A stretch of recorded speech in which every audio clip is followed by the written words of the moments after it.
नमस्कार, लक्षवेधी या कार्यक्रमात आपल्या सर्व प्रेक्षकांचं मनपूर्वक स्वागत करते. डॉक्टर स्पेशल कार्यक्रमात आपण विविध विषयांवर तज्ज्ञ डॉक्टरांकडून आरोग्यविषयक समस्या आणि उपचार आणि मार्गदर्शन याविषयी जाणून घेत असतो. आणि आजचा आपला विषय आहे हृदय प्रत्यारोपण आणि आधुनिक उपचार. या विषयावर मार्गदर्शन करण्यासाठी आपल्यासोबत आहेत हृदय प्रत्यारोपण तज्ज्ञ डॉक्टर हेमंत पाठारे. नमस्कार डॉक्टर. नमस्कार. कार्यक्रमाला सुरुवात करण्याआधी डॉक्टरांचा थोडक्यात परिचय करून घेऊया. डॉक्टर हेमंत पाठारे यांनी MBBS, MS आणि MCAचं शिक्षण सेठ गोवर्धन सुधरदास मेडिकल कॉलेज आणि किंग एडवर्ड मेमोरियल हॉस्पिटलमधून पूर्ण केलं. त्यानंतर TPCH ब्रिस्बेन आणि SVH सिडनी ऑस्ट्रेलिया येथे हृदयविकाराच्या सर्जिकल उपचारांसाठी त्यांनी अनेक फेलोशिप देखील प्राप्त केल्यात. तसंच ऑस्ट्रेलियन बोर्ड प्रमाणित हृदय आणि फुफ्फुस प्रत्यारोपण सर्जन आहेत.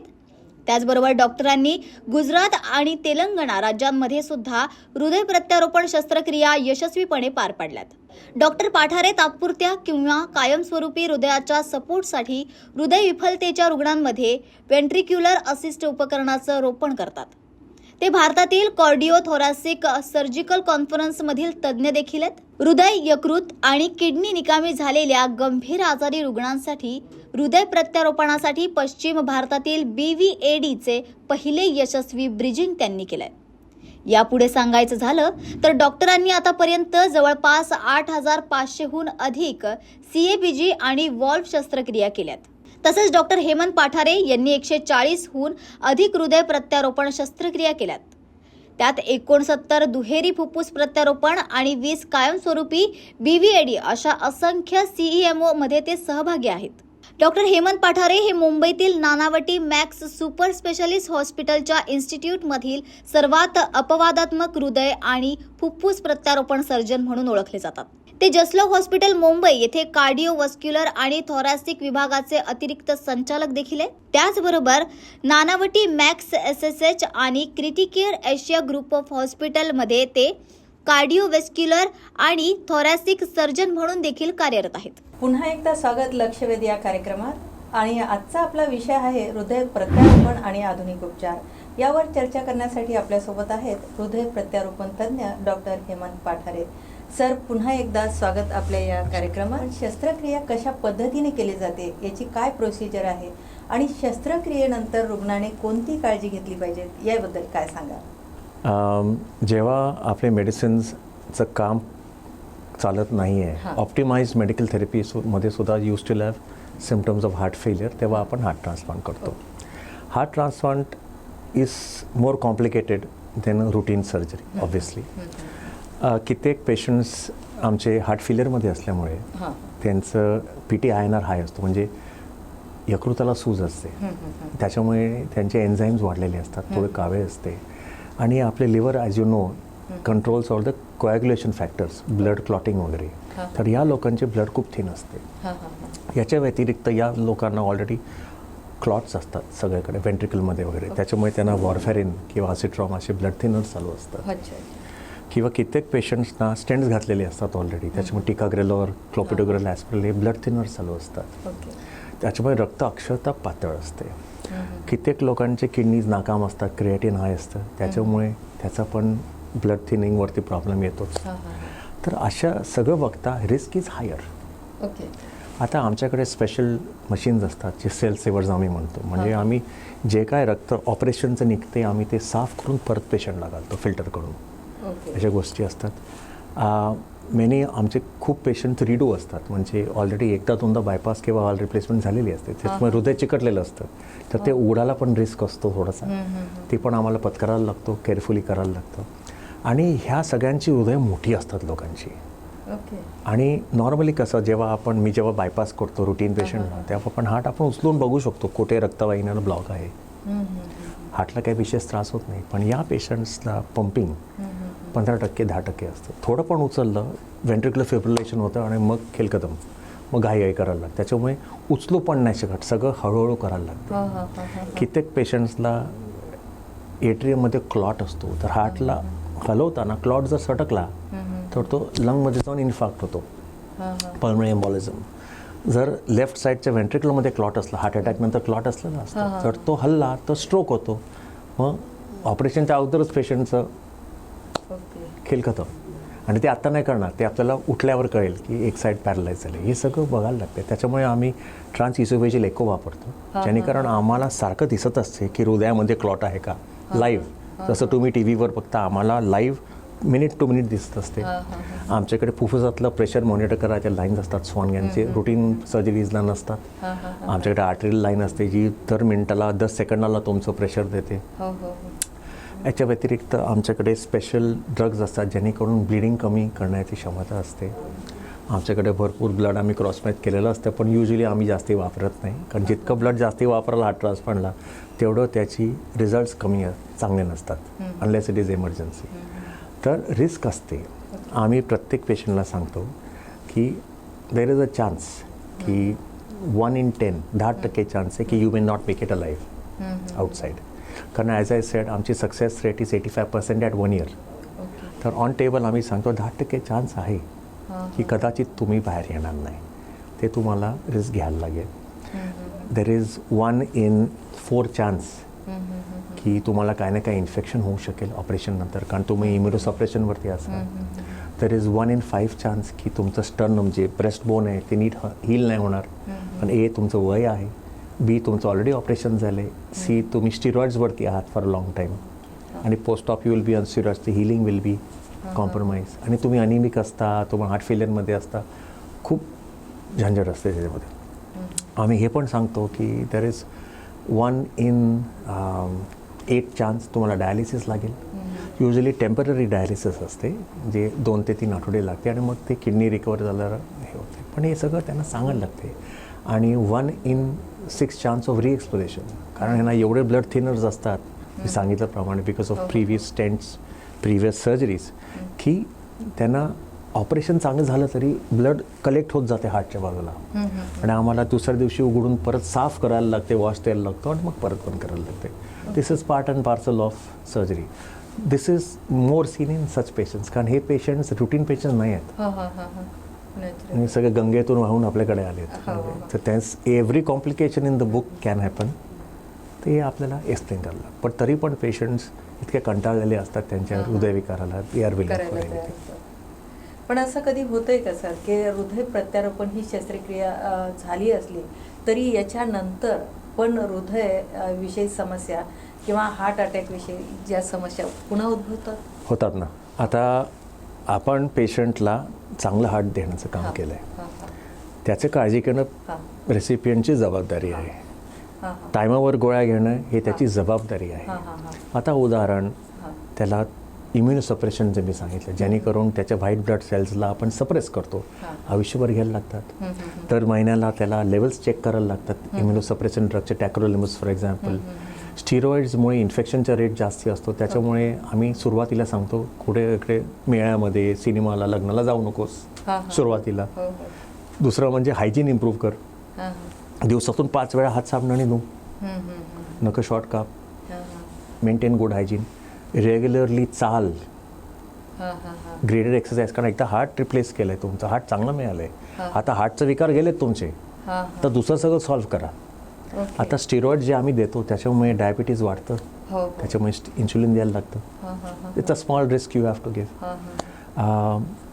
जसं आम्ही इम्युनोसप्रेशन ड्रग्ज देतो त्यांनी कोरोनरी आर्टरी डिझीज येण्याचा चान्स परत असतो, तर आम्ही 1 वर्षाला अँजिओग्राफी कंपल्सरी करतो. नॉर्मली नॉर्मल निघते, पण 4-5व्या वर्षाला कुठे ना कुठे ब्लॉक दिसतात.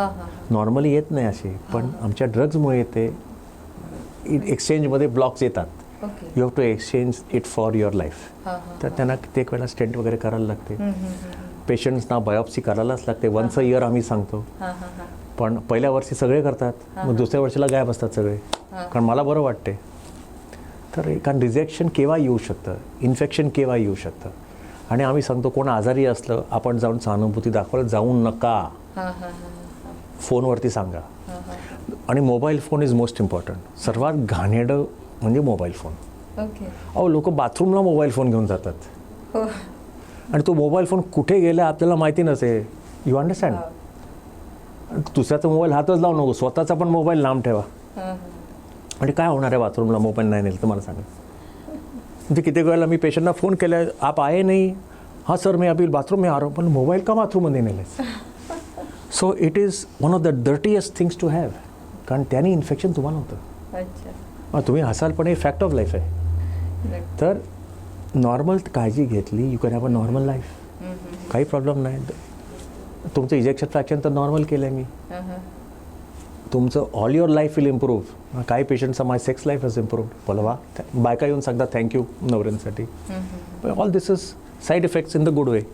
पण हे सगळं असतं. आणि माझे पेशंट्स माझी जाहिरात करतात की मला असं झालं आहे, मला बरं केलं, you know. So they are improving the understanding of heart transplant surgery in the ले पब्लिक. अबाउट द सर्जरी पर से जे लोक घाबरायचे हार्ट ट्रान्सप्लांट जेव्हा बापरे बाप, नाही आता you can survive that. That's about it. So I think काळजी घेतली तर you can go a long वे. तुम्ही माझ्या बाजूला पेशंट बसला, तुम्हाला कळणार नाही हार्ट ट्रान्सप्लांट झालं आहे unless he or she tells you माझा हार्ट ट्रान्सप्लांट झालं आहे. जे इतके नॉर्मल होत आहे. इतके नॉर्मल होऊ शकतात.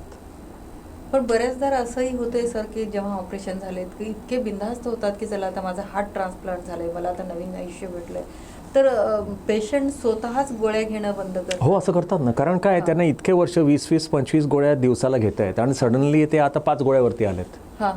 तर सुरुवातीला बरोबर काम करतात, दिवसातून 3 दात घासतात, माउथ वॉश करतात, सगळं छान छान करतात. 1 वर्ष बायोप्सीला येतात छान, सेकंड इयर ऑल्सो रेग्युलरली. मग हळूहळू मंथली त्यांची टेस्ट जी करायलाच पाहिजेत. आम्ही आता 3 मंथ्सने एकदा करतो, किंवा आम्ही आता सिनेमाला जायला लागतो, आम्ही फिरायला जातो, कुठे कुठे फिरायला जा, पण हे सगळं करतो. आणि मग थोडंफार हे येतं. आणि मग कधी कधी पेशंट 4-5 वर्षांनी येतात, सडनली ताप घेऊन येतात फेलियरमध्ये. मग बायोप्सी करतो, रिजेक्शन निघते. मग आम्हाला ट्रीटमेंट आहे सगळ्याची, पण मग खर्च वाढणार. नक्कीच. आणि माझे पण अजून एक केस पिकतो ना तुमच्यामुळे, ऑलरेडी पिकवले आहेत. तर आता ॲटलिस्ट तेवढं तरी रेग्युलरली तुम्ही हे करा ना, की जेणेकरून तुमचं पण आयुष्य हे होईल आणि आमचं पण. कारण आम्हाला केव्हाही 3 वाजता 4 वाजता कॉल येत असतात पहाटे, पेशंट सो अँड सो. आम्ही एवढे पेशंट्स आता केले आहेत की कुठून ना कुठून कॉल येतो की फेलियरमध्ये आहे, किंवा हे आहे ते आहे, किंवा सर मैं आइसक्रीम खा सकता हूँ. बोले काय, what is relation with heart transplant? नाही, आपको पूछना मम्मी बोली आहे. म्हणजे लहान मुलं विचारतात आम्हाला हार्ट ट्रान्सप्लांट झालेली. म्हणजे they are so dependent on us. So sometimes it's a pain, but you take it in your stride. Proper diet करा, कसं असावं जेणेकरून प्रॉपर डाएट म्हणजे वाढणार नाही. एक्झरसाइज किंवा त्यांच्या रुटीन मध्ये असायला पाहिजे का? दररोज अर्धा तास त्यांनी एक्सरसाइज करायला पाहिजे. मी असं नाही म्हणतो वजन उचला, ट्रेडमिलवरती वेड्यासारखं धावा, नाही. Walk as a proper pace. Walk on बीचवरती चाला, गार्डनमध्ये, रस्त्यावरती चालू नका, खड्ड्यात पडायला नाही ॲक्सिडेंट होईल आपल्या मुंबईच्या रस्त्यावर. पण गार्डनमध्ये चाला, वॉकिंग पाथ्स आहेत तिकडे चाला, योगा शिका, ब्रिदिंग एक्सरसाइज करा. डाएटमध्ये एक्स्ट्रा सॉल्ट खाऊ नका. जे आपल्या पॉपकॉर्न म्हणा, वेफर म्हणा, नाही खायचं. पिकल्स नाही खायचं, लोणची नाही खायची, कारण एक्स्ट्रा सॉल्ट आहे. कशाला पाहिजे तुम्हाला? जिकडे तुम्हाला माहिती आहे गर्दी आहे तिकडे जाऊ नका. आणि घरचं जेवण जेवा, भाकऱ्या खा, हेल्दी. भात खात असाल तर चपाती खाऊ नका. मी नेहमी सांगतो, most of my patients are diabetic. एक कडधान्याची भाजी, एक हिरवी भाजी घ्या, डाळ घ्या, भात घ्या. भात घेत असाल चपाती खाऊ नका, 2 भाकऱ्या खा. It is good enough to lead a healthy life. आणि यू डू रुटीन ॲक्टिव्हिटीज. तुम्ही आता काही माझे लोक जिमला जातात, दररोज 1 तास ट्रेडमिलवरती धावतात. काही लोक सायकल घेऊन वरती 8व्या मजल्यावर बिल्डिंगला चालत नेतात सायकलवरती. They want to remain fit, कारण त्यांना ऋण आहे कोणाचं तरी. They are indebted to the person who has donated the heart to them. So जी लोक सिगरेट स्मोकर्स होते स्टॉप करतात, दारू पिणारे बंद करतात, कारण दे आर रिस्पॉन्सिबल. पण काही मिळतात आपल्याकडे स्पेशल लोक असतात. आता मी बरं झालं, आता मी गोळ्या नाही घेणार, सडनली डिसाईड करतं. ह्या लोकांना जरा फटके मारायला लागतात अक्षरशः. चाललं पाहिजे किंवा धावलं पाहिजे का, म्हणजे कशी काळजी घ्यायची? बघा, आता जर पेशंट अगोदर ॲथलीट होता आणि त्याला काय स्टोरेज डिझीज झाली, किंवा त्याला काय व्हायरल मायोकार्डिटिसमुळे त्याचा हार्ट फेल झालं आहे, तर he will go back to his routine activity of running 1 hour on the treadmill. जर पेशंट स्थूल होता, जिवंतभर काउच पोटॅटो होता, तर हार्ट ट्रान्सप्लांट तो थोडी धावणार आहे ट्रेडमिलवर. तो तर 20 मिनिटात चालला बाहेर तरी मी खुश आहे. की आता 60 वर्षाचा पेशंटला मी सांग तू आता धाव, नाही, not possible. The knees will not take it. So what activity the patient was use to before when he was normal, ते करायचं. आता माझे पेशंट्स विरार लोकल पकडतात पोस्ट ट्रान्सप्लांट, काही होत नाही त्यांना. दोघांना मी अक्षरशः दम दिले आहे, कारण ते बाहेर टांगून फोटो काढायचे मला. This is also not allowed. But एवढे बिंदास होतात. So they can walk as much they can, जोपर्यंत थकत नाही चाला तुम्ही. पण रेग्युलरली तुम्हाला टॅक्रोलिमस लेवल करायला लागते किंवा सायक्लोस्पोरिन लेवल महिन्याला करायला लागते तुम्हाला. ते मला कळलंच पाहिजे.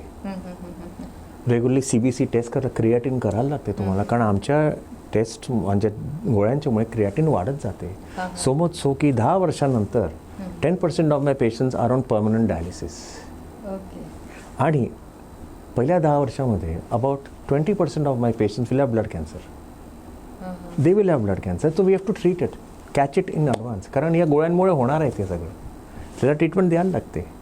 प्रोलिफरेटिव्ह डिसऑर्डर म्हणतो आम्ही. लिम्फ नोड्सची गाठी येतात सगळीकडे. हे सगळं साईड इफेक्ट्स आहे. पण हे सगळं पेशंटला सांगितलं तर it's not going to help. त्यांना मी जर सांगितलं हे होऊ शकते, हे होऊ शकते, हे पण होऊ शकते, सगळं पळून जाणार. But the advantage they get is phenomenal. 80% होत नाही ना. आणि म्हणून फॉलोअप रेग्युलरली इज इम्पॉर्टंट. जर काय अशातलं झालं, क्रिएटिन वाढायला लागलं, किडनीचा प्रॉब्लेम यायला लागला, किंवा तुमचा INR वाढायला लागला, किंवा ऑल दीज, किंवा तुमचं ब्लड काउंट सडनली वाढायला लागलं आहे, आय हॅव टू नो. मग मी बायोप्सी करीन बोन मॅरोची, बघीन काय चाललं आहे, कॅन्सर आलं आहे का कुठे, स्किन कॅन्सर्स कमबॅक वगैरे असं का होऊ शकतं. खूप छान माहिती सांगितली सर. आता जसं आपण बोललात तर नेत्रपिढी आहे, ब्लड बँक आहे, तसं हृदय बँक पण आहे का? नाही हो, नाही ना. हृदयाला आपण बँकिंग करू नाही शकत. जसं सांगितलं 6 तासाच्या आत वापरायला लागते ताई, तर बँकिंग शक्यच नाही हो. आर्टिफिशियल हार्ट्स आहेत आता आपल्याकडे. आर्टिफिशियल हार्ट जी टेम्पररी वापरू शकतो, आणि खूप छान आहेत ती. जेव्हा हायपर अक्यूट रिजेक्शन झालं, पण युजली ते दिसत नाही आपल्याला, तर आपण आर्टिफिशियल हार्ट लावू शकतो पेशंटला. पण महाग असतं, त्याच्यामुळे आम्ही तिकडे जात नाही. सर, आता आपण हे रुग्णाला कसं ठरवलं जातं की हे हृदयाला गरज, या रुग्णाला या हृदयाची गरज आहे, हे आता आपण पहिले सांगितलेलंच आहे. पण ह्या रुग्णांनी संपर्क कुठे साधायचा, याविषयी कशी चौकशी करायची? एक तर ते कॅन ऑलवेज कॉन्टॅक्ट मी. मी माझा नंबर शेवटी देईनच. पण बेसिकली तुमचा जो फिजिशियन आहे जवळचा, फिजिशियन MD वाले, त्यांना जाऊन तुमचं दाखवा. ते युजली तुम्हाला कार्डिओलॉजिस्टकडे पाठव, हार्ट फेलर कार्डिओलॉजिस्ट. आता कार्डिओलॉजिस्ट 2 तऱ्हेचे असतात, एक हार्ट फेलर आणि एक इंटरव्हेन्शनल. हार्ट फेलर कार्डिओलॉजिस्ट तुमचं वर्कअप करेल आणि मग आम्हाला डायरेक्टली पाठवतात, किंवा डायरेक्टली पेशंट माझ्याकडे पण येतात बाय रेफरन्स. आणि मग आपण मगासचे सगळे टेस्ट, चाचण्या करतो आपण सगळे. ते सगळं टेस्टमध्ये उत्तीर्ण झाले म्हणजे काय निगेटिव्ह नसलं, कॅन्सर नाही, हे नाही, ते नाही, मगच आपण त्यांना लिस्ट करू शकतो. आणि तसंच इम्पॉर्टंट डेंटल केअर, दातामध्ये कॅव्हिटी सगळं साफ करायला लागतं ऑपरेशनच्या अगोदर, कारण तिकडून इन्फेक्शन झालं, patient can die of infection after heart transplant from carious tooth. तर दात इन्फेक्टेड असते, सगळे आधी काढून साफ करायला लागतात. हे सगळं आपल्याला काळजी घ्यायला लागते. So it's not just walk in the park. So as I said, via physicians, cardiologists, or directly to us. कारण heart transplant, cardiac surgeons take care of heart failure also. Sir, आतापर्यंत आपण अनेक शस्त्रक्रिया केल्या, त्याबद्दल एखादा वेगळा अविस्मरणीय अनुभव सांगता येईल? तसे खूप अनुभव आहेत. प्रत्येक पेशंटच वेगळा असतो. प्रत्येक पेशंट ज्याच्या देवाच्यामुळे, ज्याच्या आमच्या हातामुळे, म्हणजे देवाच्यामुळे ज्यांना जगले, it is a pleasure and an honour. But उदाहरण एक देतो. एक 21 वर्षाचा मुलगा आमच्याकडे ट्रान्सफर झाला होता. बेशुद्ध अवस्थेत व्हेंटिलेटरवरती होता. BP काय 60-70च्या वर जात नव्हतं, आणि जगातली सगळी हाय ब्लड प्रेशर करण्यासाठी औषधं, जे आम्ही आयनोट्रोप्स म्हणतो, nor adrenaline, adrenaline, dopamine, quadruple strength म्हणजे 4 टाइम्स कॉन्सन्ट्रेशनमध्ये लावली होती. लघवी होत नव्हती, डायलिसिसवरती होता. व्हेंटिलेटरीमधून रक्त येत जात होतं, कारण फ्रॉथ होता पल्मनरी एडिमामध्ये. आणि क्रिएटिन त्याचं 4 होतं, कावेळ होती, बिलिरुबिन साधारणपणे 4 to 5 होतं, आणि त्याचं ब्लड 6 टाइम्स थिन होतं, म्हणजे PTINR त्याचा 6 होता. त्याचे प्लेटलेट्स म्हणजे जे ग्रंथी असतात, ज्यांनी क्लॉट्स होतात, ते 48,000 झाले होते. 102 ताप होता त्याला. आणि एक साईडला लंग कोलॅप्स झालेली, लोअर लोब, आणि प्युरुलंट सिक्रेशनचा पस होता त्याच्या ब्रॉन्कसमध्ये. अशा पेशंट आमच्याकडे आलेला. आणि 12 तासामध्ये त्याला कार्डिओलॉजिस्टनी 63 टाइम्स 63 वेळा शॉक दिलेला. हो. कारण त्याचा सडनली 200-300 हार्ट रेट व्हायचा, शॉक द्यायचे, परत खाली यायचं, असं करता करता सगळं जळलं होतं त्याचं चेस्ट. ओके. आणि अक्षरशः ते डेथ सर्टिफिकेट भरत होते. पण मला as a matter of routine, आप भी आके देखो, हां हां हां. की मेडिकल लीगली आपने भी देखा और कुछ नहीं कर सकते, म्हणजे आम्ही फक्त टाईम टाकू. आणि मी पेशंटला बघितलं, मी बोल नाहीतरी मरणार आहे. हो हो. अक्षरशः म्हणजे 4-5 तासाचाच गडी होता, कारण ॲसिडोसिस व्हायला लागतं आणि सगळं खराब होतं. तर मी सांगितलं मी ऑपरेट करेन त्याला. हो. तर पहिलं म्हणजे माझं या डिसिजनलाच लोक म्हणजे माझ्याकडे अक्षरशः म्हणजे काय बोलतोयस तू, ही इज डेड. बोललं peoples are reacting to light. Young माणूस आहे, तुमच्याकडून 100% डेथ आहे ना, मला चान्स द्या 50%. तर त्याच्या नातेवाईकांशी बोललो, ते बोलले तुम्ही काय करा, 0पेक्षा 50% इज एनी डे बेटर. तर त्या रात्री, आणि माझा वाढदिवस होता नेमका, तर आमच्या घरचे जेवण कॅन्सल केलं आम्ही. रात्री 8ला चालू केलं, 8-8:30ला. सकाळी 4:30ला बाहेर आलो ऑपरेट करून. त्याला आम्ही बायवॅट टाकलं, बायव्हेंट्रिक्युलर असिस्ट डिव्हाइस. आणि त्याचं कार्डियक आउटपुट म्हणजे जे पंपिंग असते, नॉर्मल कार्डियक आउटपुट आपला 5 ते 8 लिटर असतो पर मिनिट. म्हणजे for 6 foot person it is about 7 litres per minute वगैरे. पण ह्याचं कार्डियक आउटपुट 1.5 लिटर्स होतं फक्त, म्हणजे बेअर मिनिमम. कारण हार्ट 10% मध्येच फिब्रिलेशन वगैरे होतं. मशीनने मी ते कार्डियक आउटपुट त्याचा 8 लिटर्स केला. हां. आणि आम्ही बाहेर आलो आणि ट्यूब्स टाकल्या होत्या ब्लिडिंगसाठी, कारण ब्लिडिंग तर होणार होतं. पहिल्या 4 तासात सगळे औषधं बंद झाली त्याच्या, कारण हार्टचं फंक्शन मी घेतलं आहे आता. आणि लघवी तर 0 होती, गेले 2 दिवस डायलिसिसवरती होता. 6व्या तासाला 10 cc आली, मग 20 cc आली, मग 200-300 200-300 असे तासाला यायला लागली लघवी. आणि ताप तर होता, कावेळ वाढली त्याची. त्याचं प्रो BNP जे आपण म्हणतो, एंटी प्रो BNP नॉर्मल 450 पेक्षा कमी असतं. ह्याचं ऑपरेशनच्या दिवशी 39,090 होतं. म्हणजे अनटचेबल. पण आम्ही टच केलं आणि एक बाटली AB पॉझिटिव्हमध्ये त्याला बाहेर काढला हवी. हा शुद्धीत आला 3ऱ्या दिवशी, जेव्हा ट्यूब काढली मी त्याची, तेव्हा त्याला कळलं हा ह्या हॉस्पिटलमध्ये आला, त्याला माहिती पण नव्हतं. आणि असं करता करता त्याला आम्ही बसवलं 7व्या दिवशी वगैरे वगैरे, त्याला चालवलं 10व्या दिवशी, आणि त्या 8व्या हात घेऊन तो चालायचा हॉस्पिटलभर. असं त्याचं कावेळचं प्रमाण वाढलं त्याचं, म्हणजे अक्षरशः भगवे झाले होते डोळे. बिलिरुबिन 16 झालेलं, क्रिएटिन 10वरती गेलं आणि मग कमी व्हायला लागलं, नॉर्मल झालं. आणि 32व्या दिवशी सगळं पॅरामीटर्स नॉर्मल आले त्याचे. मग मी हार्टसाठी मागितलं अर्जंट लिस्टिंग, सुपर अर्जंट लिस्टिंगमध्ये. 43व्या दिवशी मला हार्ट मिळालं पुण्याहून. ते हार्ट आम्ही घातलं त्याच्यात. आणि त्याच्या साधारणपणे 14व्या दिवशी त्याला घरी पाठवलं. आणि हा मुलगा 2 वर्षांनी त्यांनी 10 किलोमीटरची ड्रीम रन केली. आणि दररोज तो 8 ते 10 किलोमीटर धावतो, ऑल्टरनेट डेज धावतो. He is doing is routine activity in a bank आणि he is back in the gym. तर सांगायचं म्हणजे की where there is will there is a way, but you need blessings from top. तुमच्या रूपात त्यांनी देवाला भेट दिल्यासारखी वाटते आणि नवीन जीवन त्याला भेटलंय. पण तर ही खूप मोठी गोष्ट आहे सर. तर I think this is very, मला हे बघितल्यावर मग मला वाटतं की लाईफमध्ये काही प्रॉब्लेम झाला लोकांना, this is nothing compared to what this boy underwent. सर्वांना असं मला असं वाटतं की नाही भेटणार डॉक्टर. नाही असं नाही, पण तरी पण याच्या व्यतिरिक्त मी विचारेल सर की हार्ट ट्रान्सप्लांट याची सक्सेस रेट किती आहे? जसं मी सांगितलं, सक्सेस रेट आम्ही 1 वर्षाला बघितलं तर 85% सक्सेस रेट असतो. ओके. जी लोक दगावतात पहिल्या 1 वर्षात ते इन्फेक्शननी जातात. ओके. इन्फेक्शन आणि कारण का त्यांचं लिव्हर किडनी सगळंच फेल झालेलं असते, पंपिंग 10% असते.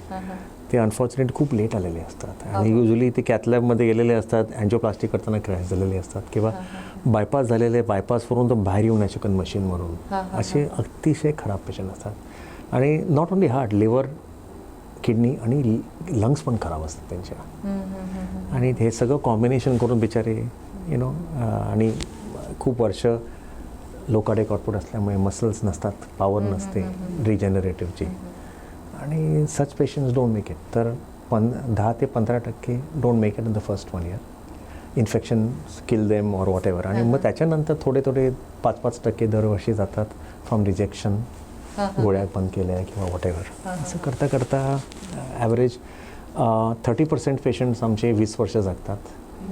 ॲव्हरेज सर्वायवल 14 वर्ष असते पेशंटचं पोस्ट ट्रान्सप्लांट.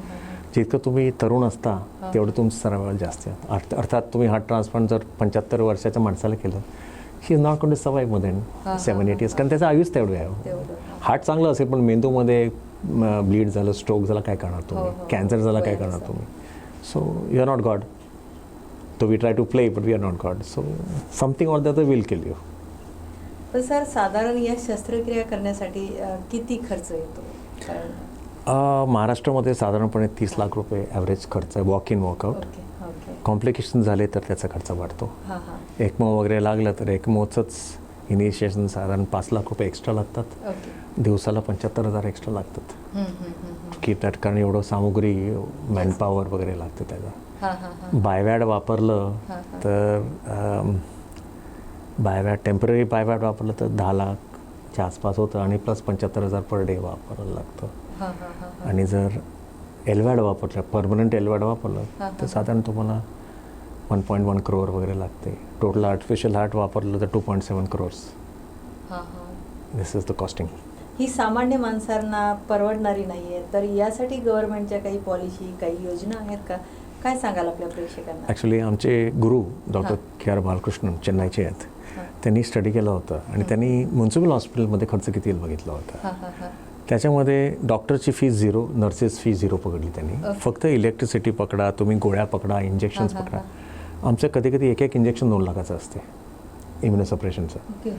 तर त्यांना कळलं की 17 lakh is the average cost in a municipal hospital without profit loss municipal हॉस्पिटलमध्ये. त्याच्यामुळे चेन्नईमध्ये 10 लाख रुपये मिळतात, गुजरातमध्ये 7.5 लाख रुपये मिळतात, कर्नाटकमध्ये 7.5 लाख रुपये गव्हर्नमेंटकडून फॅमिलीला मिळतात. अजून महाराष्ट्रामध्ये असं काही योजना नाही आहे. तर पेशंटला नाही, ट्रस्ट वगैरे हेल्प करतात, स्वतःला फंडिंग करायला लागते, पण आपल्या गव्हर्नमेंटची काय अजून योजना नाही आहे. सर, तुमच्या मते डॉक्टर कसा असावा? आता हे ॲक्च्युली तुम्ही सांगायला पाहिजे, कारण मी डॉक्टर असल्यामुळे हे सांगणं बरोबर नाही. पण एक्सपिरियन्समुळे, ज्ञानामुळे ऑब्व्हियसली रिझल्ट चांगले होणार. जितकं सफेद केस चांगले जास्ती, तेवढा एक्सपिरियन्स जास्ती, हे मी तुम्हाला सांगतो.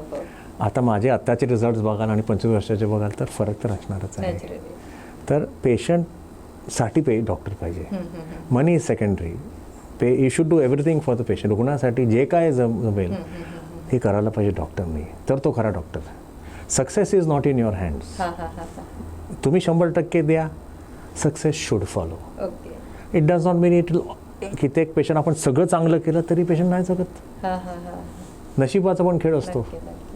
पण the more the experience the better the result, हे एक आहे. आणि as I said, you have to be willing to sit with the patient. आता कार्डियक ट्रान्सप्लांटच्या टीम्स तुम्ही कुठेही बघा, कोण ना कोण सर्जिकल टीममध्ये तिकडे बसलेलं असते पेशंटच्या बाजूला रात्रभर. त्याशिवाय तुम्ही रिझल्ट नाही. आपण बायपास केला आता समजा मी, तर काय ऑपरेशन 4 तासाचं असते. पेशंट एक्स्ट्युबेट ऑन टेबल, दुसऱ्या दिवशी चालतो, 5व्या दिवशी घरी. तर ICU टीम्स टेक केअर. पण ट्रान्सप्लांटचे एवढे कॉम्प्लिकेशन होण्याचे असेल तर टीमचे मेंबर तिकडे चिकटलेले असतात. तर ट्रान्सप्लांट टीम्सचं हे वैशिष्ट्य असते की चिकाटी सोडायचं नाही. कारण if you give that much effort you will get results. नक्कीच सर, आपण खूप छान माहिती सांगितली. आपल्या दर्शकांना काय सल्ला द्याल की इथपर्यंत न पोहोचण्यासाठी काय काळजी घ्यावी? काय पहिलं म्हणजे आयुष्यात स्ट्रेस घ्यायचा नाही. स्ट्रेस आला तर त्याची ट्रीटमेंट घ्या. योगा शिका, डीप ब्रिथिंग एक्सरसाइजेस शिका. फास्ट फूड जास्त खाऊ नका. हे 2 minute noodles once in a while okay आहे. फास्ट फूड्समध्ये खूप फॅट्स असतात आणि तेल कशात तळतात गॉड नोज व्हॉट. सॉल्ट खूप असते. एक्स्ट्रा सॉल्टमुळे ब्लड प्रेशर सगळ्यांना होते. आणि एक्स्ट्रा रिफाईंड शुगर्स घेतल्यामुळे ज्या लोकांना प्रोन असतात डायबिटीजना, त्यांना डायबिटीज लवकर होते. आता अर्थातच तुम्हाला डायबिटीसचं जीन नाही तर तुम्हाला होणार नाही, तुम्ही काही गोड खाल्लं तरी. बट मोस्ट ऑफ ज्या लोकांना, आईवडिलांना, आजोबाजींना आहे, दे शुड अवॉइड ऑल दिस. आणि दररोज एक्सरसाइज करा अर्धा तास, 20 मिनटं तरी काढा. मी नाही म्हणत ट्रेडमिलवरती धावा, बिलकुल नाही. तुम्ही घरातल्या सोसायटीमध्ये चाला, काहीतरी स्पोर्ट आउटडोर ॲक्टिव्हिटी करा, जेणेकरून न कळत तुमचा व्यायाम होतो.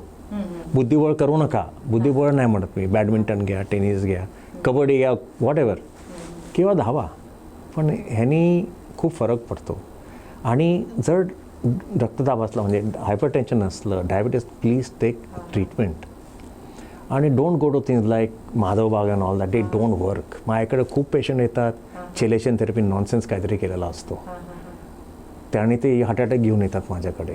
कित्येक patient come so late that you can't do anything for them. So please go to the traditional therapies. Allopathy is good medicine. Ayurveda is also good medicine if you have a good Ayurveda acharya. So these two therapies I advocate. I have got nothing against them. आणि मुख्य म्हणजे do not smoke. तंबाखू खाऊ नका. हे सर्वात 2 वाईट सवयी आहेत. दारू पियायचीच आहे तुम्हाला तर 2 pegs a week is good. It is better than not drinking actually. आणि red wine is suppose to be good. Nonveg जितकं कमी खाल तेवढं चांगलं. आणि रेड मीट्स तर खाऊच नका. खायचं तर चिकन, फिश खाऊ शकता. आणि पालेभाज्या आणि फायबर, कडधान्य वगैरे सगळं घ्या. And live a healthy life. That's all. नक्की सर, आज आपल्या प्रेक्षकांना आपण खूप छान सल्ला दिलाय. हृदयाची काळजी कशी घ्यावी आज आपल्या कार्यक्रमाद्वारे आपल्या प्रेक्षकांना आवर्जून सांगावंसं वाटतंय. हृदयविकारावरती अत्याधुनिक स्वरूपाचे उपचार आणि शस्त्रक्रिया मोठ्या शहरात आता सवलतीच्या दरात उपलब्ध आहेत. तर आज आपल्यासोबत होते प्रख्यात हृदय प्रत्यारोपण तज्ज्ञ डॉक्टर हेमंत पाठारे.